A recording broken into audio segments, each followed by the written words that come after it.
Chương trình chúc mừng sinh nhật các nhà thơ có ngày sinh trong tháng 11.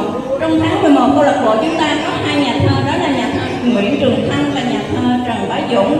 Nhưng hôm nay nhà thơ Trần Bá Dũng báo rằng là anh bận đi cưới cháu gái, cho nên chỉ có nhà thơ Nguyễn Trường Thanh.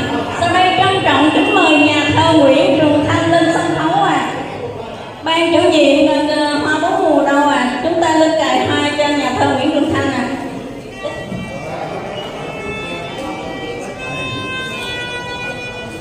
Happy birthday to you.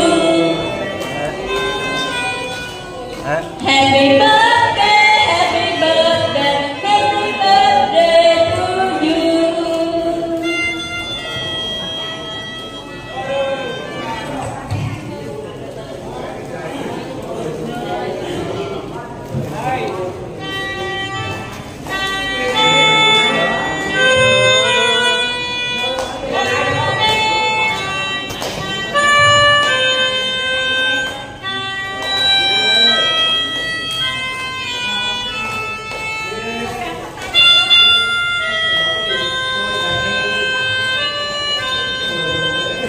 Happy birthday to you.